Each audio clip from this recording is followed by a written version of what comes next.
Good morning. ધોરણ 7 વિષય ગણિત ચેપ્ટર નંબર 12 બીજગણિતીય પદાવલી. એમાં આપણે સ્વાધ્યાય 12.1 ના દાખલા નંબર પહેલો અને દાખલા નંબર બીજામાં પહેલો દાખલો જોયો હતો. બીજો દાખલો બાકી છે. નીચે આપેલી પદાવલીમાંથી પદ અને અવયવ ઓળખી અને કાઢો. તમને નીચે પદ આપેલા છે, દ્વિપદી આપેલી છે અને છેલ્લી એક ત્રિપદી આપેલી છે. એમાંથી આપણે પદ અલગ કરવાના છે અને અવયવ કરવાના છે. આપણે આગળનો દાખલો જોયો એમાં એની જેમ જ છે, પણ એમાં ત્રિચાર્ટ હતો અને અહીંયા આપણે સાદી રીતે લખવાના છે.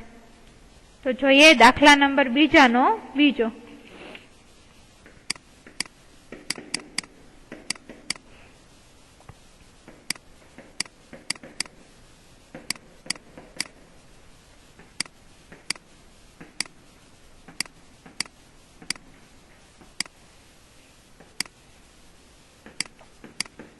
પેલો જોઈએ, રકમ છે -4x + 5. આપણે આગળ જોયું તો પદ ક્યાંથી છૂટા પડશે, તો કે પ્લસ અને માઇનસ ની નિશાની હશે ત્યાંથી પદ છૂટા પડશે. એટલે એક પદ થશે -4x અને બીજું પદ થશે 5. હવે અવયવ લખવાના, તો -4 અને x છે તો બંનેને અલગ પાડી દઈ. -4 અને x, નીચે 5 છે તો ઈ પદનો અવયવ ખાલી થશે 5. એક પણ થાય, 5 × 5 ઈ પણ તમે લખી શકો. બીજું જોઈએ, -4x + 5y. એના પદ અવયવ પડીએ -4x 5y. અવયવ લખવા હોય તો -4 અને x અલગ અલગ પડી જાય, 5 અને y અલગ થઈ જશે. ત્રીજું જોઈએ, 5y + 3y². એટલે અવયવ થશે 5y અને 3y². પદ થશે 5y અને 3y². અવયવ લખી એટલે કે 5 અને y. નીચેમાં લખી 3y² છે એટલે y કેટલી વાર લખવાના, આપણે 2 વખત લખીશું. ચોથું જોઈએ, xy + 2x²y². પદ લખીએ એટલે પેલું પદ થશે xy, બીજું થશે 2x²y². અવયવ લખીએ, પેલા xy નો થશે x અને y, બીજાનો થશે 2. x નો વર્ગ છે એટલે x 2 વખત લખવાના, y નો વર્ગ છે એટલે y 2 વખત લખવાના.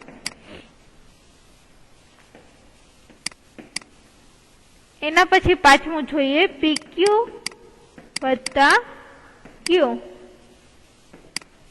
પદ પેલા લખીએ એટલે થશે pq અને બીજું થશે q. અવયવ લખીએ, p અને q અલગ પાડવાના, બીજામાં ખાલી થશે q. એના પછી જોઈએ, 1.2 ab - 2.4b + 3.6a. Plus minus ની નિશાની આવશે ત્યાંથી પદ અલગ પડશે એટલે આવશે 1.2 ab. એક પદ થશે, બીજું પદ થશે 2.4b. આગળ માઇનસ ની નિશાની છે તો એ સાથે લેવાની અને ત્રીજું પદ થશે 3.6a. અવયવ લખીએ તો 1.2 a અને b, બીજામાં -2.4 a અને b અને ત્રીજામાં થશે 3.6 અને a.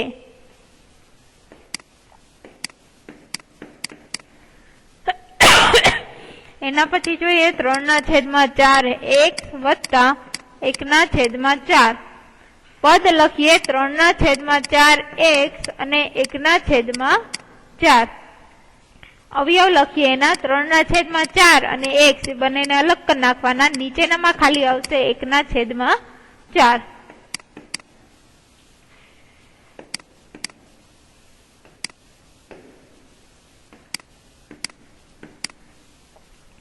એના પછી લઈએ 0.1 p² + 0.2 q². પદ લખીએ એટલે એક પદ થશે 0.1 p², બીજું પદ થશે 0.2 q². અવયવ લખીએ તો પેલા 0.1 પછી p નો વર્ગ છે એટલે p 2 વખત લખવાના, p અને p. નીચેનામાં 0.2 q નો વર્ગ છે એટલે q પણ કેટલી લખવામાં આવશે, 2 વખત q અને q.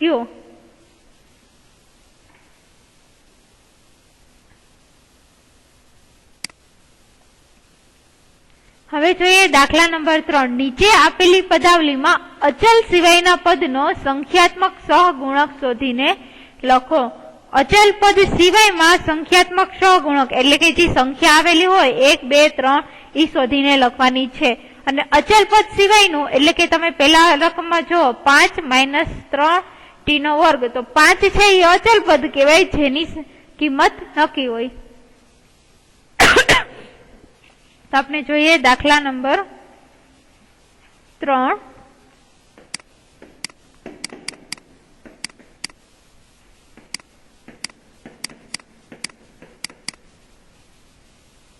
પદાવલી પછી આવશે અચલ પદ સિવાયનું.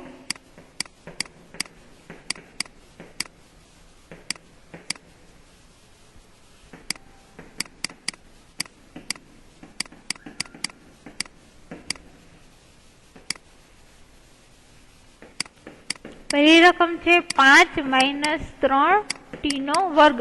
5 અચલ પદ કહેવાશે, એની કિંમત નક્કી છે. એની સિવાયનું પદ કયું વધ્યું? તો કે -3 t નો વર્ગ.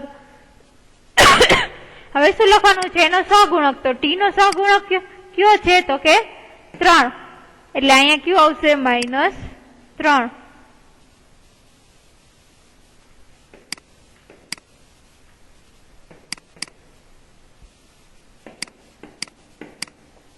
બીજું લઈએ 1 + t નો વર્ગ + t નો ઘન.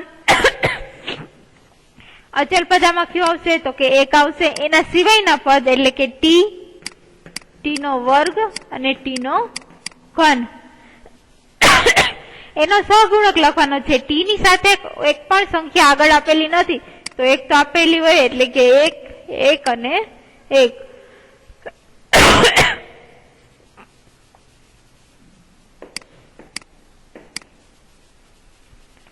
ત્રીજું છે x + 2xy + 3y.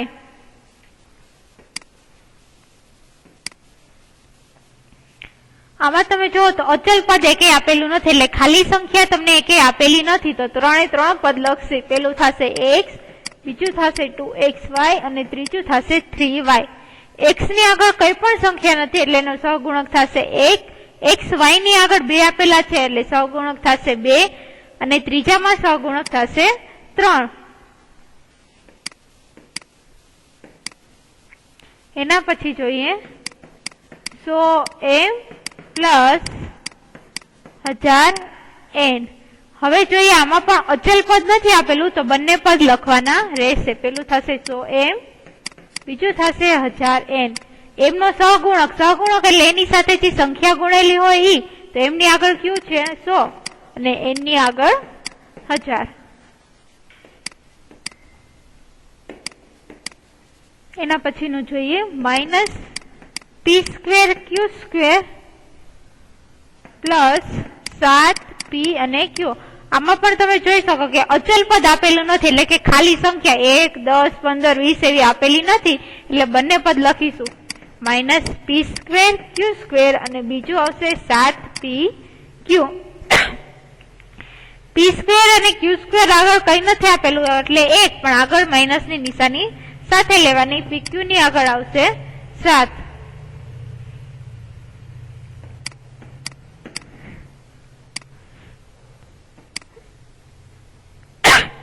એના પછી છે 1.2a + 0.8b. 1.2a આમાં પણ અચલ પદ નથી આપેલું, તો બંને પદ લખી નાખવાના. 1.2a, બીજું પદ થશે 0.8b. સહગુણક લખવાનો છે. 1 ની આગળ કઈ સંખ્યા ગુણેલી છે? તો કે 1.2. b ની આગળ તો કે 0.8, એના સહગુણક થશે. એના પછી જોઈએ 3.14 r². અચલ પદ નથી આપેલું એટલે એમને લખશી 3.14 r². સહગુણક તો r ની આગળ કઈ સંખ્યા ગુણેલી છે? 3.14. એના પછીનું જોઈએ 2 + b. અને તમે કાઉન્સ છૂટો પાડો તો કેવી રીતના લખી શકો? 2l વત્તા 2b. બંને પદ લખીએ તો 2l અને 2b અચલ પદ આપેલું નથી, તો બંનેનો l નો સહગુણક 2 થશે અને b નો સહગુણક પણ 2 થશે. એના પછી જોઈએ 0.1y પ્લસ 0.01y નો વર્ગ. આમાં પણ અચલ પદ નથી આપેલું, તો બંને પદ લખવાના 0.1y અને 0.01y. સહગુણક લખીએ, આ y ની આગળ ખાલી 0.1 છે એટલે 0.1, અહીંયા શું છે 0.01. દાખલા નંબર 3 છે એ અહીંયા પૂર્ણ થાય છે. દાખલા નંબર 4, x વાળા પદ શોધો અને x ના સહગુણક લખો. દાખલા નંબર 3 માં શું હતું કે અચલ પદ સિવાયના પદ હતા ઈ લખી અને એનો સંખ્યાત્મક સહગુણક લખેલો. દાખલા નંબર 4 નો એ છે એમાં આપણે ખાલી માત્ર x વાળા પદ હોય ઈ લખવાનો અને એનો સહગુણક લખવાનો. સહગુણક કે x સાથે જે સંખ્યા ગુણેલી હોય ઈ સંખ્યા લખવાની રહેશે. જોઈએ દાખલા નંબર 4 નો પહેલો.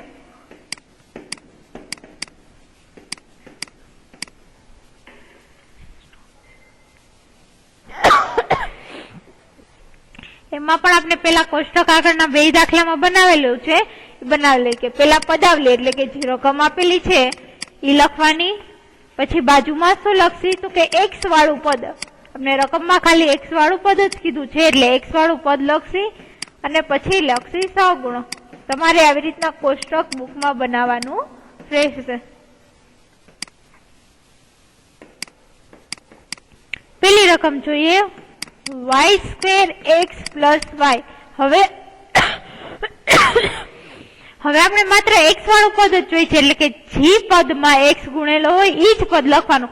પેલા પદમાં x છે એટલે આપણે લખશી y² x. x ની સાથે ગુણેલું શું છે y, તો એનો સહગુણક થશે y. બીજું જોઈએ 13y નો વર્ગ માઇનસ 8yx. પદ લખી તો આપણે પ્લસ માઇનસ થી છૂટા પડે એ પદ લખી છે, પણ અહીંયા માત્ર x વાળો લખેલું છે એટલે બીજા પદમાં x આપેલો છે તો માત્ર ઈ લખશી માઇનસ 8y નો x. હવે x નો સહગુણક તમને લખવાનો કીધો છે એટલે કે x સિવાયના જેટલા પદ આપેલા હોય એ લખવાના એટલે કે માઇનસ 8y.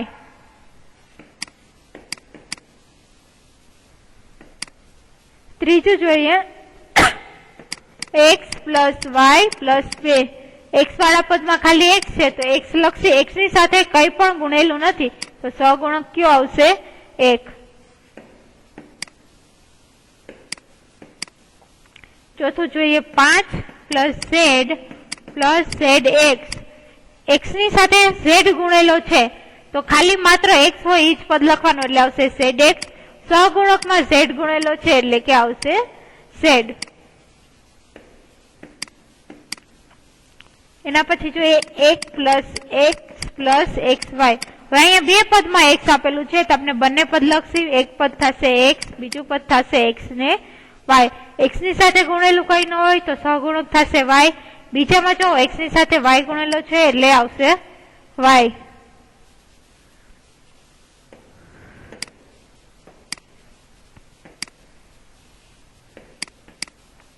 એના પછી જોઈએ 12xy નો વર્ગ વત્તા 25. x પેલા પદમાં છે એટલે એ લખશી 12xy વર્ગ. હવે x સિવાયના બધા પદ લખવાના છે એટલે કે આવશે 12y નો વર્ગ. એવું નથી કે x ની આગળ જે ગુણેલો હોય એ જ લખવાનો. સહગુણક એટલે x ની સાથે ગુણેલા બધા પદ એટલે 12 અને y નો વર્ગ. એના પછી જોઈએ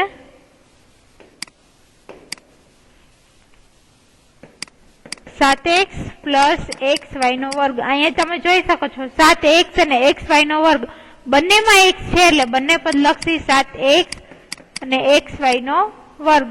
x ની સાથે પેલા શું ગુણેલું છે 7 એટલે સહગુણક આવશે 7.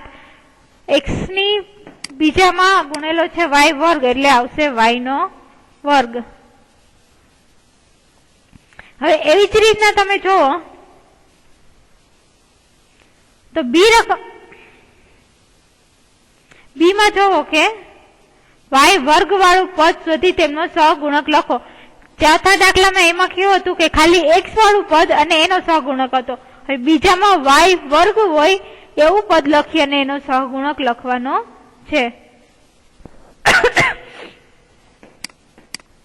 દાખલા નંબર 4 બી.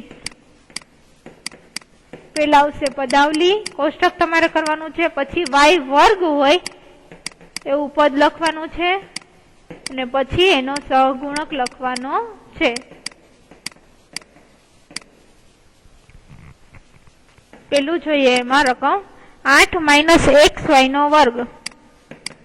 તો આપણે હવે વાય વર્ગ હોય એવું પદ લખવાનું છે. તો બીજામાં વાય વર્ગ છે, નિશાની સહિત લખવાનું એટલે -xy વર્ગ. સહગુણક એટલે વાય વર્ગની સાથે શું ગુણેલું છે? તો કે -x. બીજું જોઈએ 5y નો વર્ગ વત્તા 7x. 5y નો વર્ગ 7x માં y વર્ગ નથી એટલે ઈ પદ નહીં લખી, માત્ર પેલું લખી 5y નો વર્ગ. સહગુણક થશે 5. અને ત્રીજું જોઈએ 2x વર્ગ y માઇનસ 15xy નો વર્ગ પ્લસ 7y નો વર્ગ. હવે તમે પેલા પદમાં છો y છે પણ y વર્ગ વાળું પદ લખવાનું છે એટલે આપણે પેલું પદ લખશી નહીં, માત્ર બીજા બે પદ લખશી -15xy નો વર્ગ અને 7y નો વર્ગ. આપણે y વર્ગ વાળું કીધું છે એટલે ખાલી y વાળું પદ પેલું છે એ આપણે લખીશું નહીં. સહગુણક લખીએ y વર્ગ ની આગળ ક્યાં ક્યાં પદ છે? તો કે -15x, બીજામાં તો કે 7 એટલે સહગુણક એનો થશે 7. દાખલા નંબર 4 છે એ અહીંયા પૂર્ણ થાય છે. હવે જોઈએ દાખલા નંબર 5. એમાં એ કીધું છે કે નીચે નાનું એકપદી, દ્વિપદી અને ત્રિપદીમાં વર્ગીકરણ કરો. તમને એક પદ હોય તો એકપદી કહેવાય, બે પદ હોય તો દ્વિપદી કહેવાય અને 3 પદ હોય તો ત્રિપદી કહેવાય છે. આપણે પેલા શીખેલું છે. પેલું જોઈએ 4y - 7z એટલે બે પદ છે, માઇનસ ની નિશાનીથી અથવા પ્લસ ની નિશાનીથી પદ અલગ પડે એટલે તો આ કયું આવશે? તો કે દ્વિપદી આવશે. બીજું જોઈએ y વર્ગ એટલે y વર્ગ એક જ છે એટલે આવશે એકપદી. ત્રીજું છે x + y - xy એમાં 3 પદ છે એટલે આવશે ત્રિપદી. ચોથું છે 100 ઈ એક જ પદ થશે એટલે શું આવશે? તો કે એકપદી.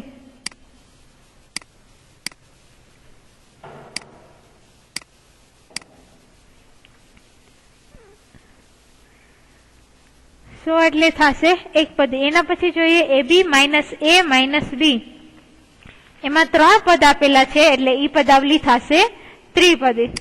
આગળની આપણે જોયું તો આ થશે ત્રિપદી. એના પછી જોઈએ 5 - 3t એટલે ઈ થશે દ્વિપદી પદાવલીમાં બે પદ છે. એના પછી 4p નો વર્ગ q - 4p q વર્ગ બે પદ આપેલા છે એટલે કઈ પદાવલી થશે? દ્વિપદી.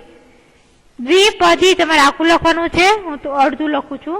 7mn એમાં એક જ પદ આપેલું થશે એટલે ઈ થશે એકપદી પદાવલી.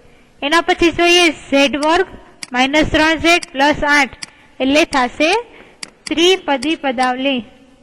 a² + b² બે પદ છે એટલે થશે દ્વિપદી. z² - z બે પદ છે દ્વિપદી થશે.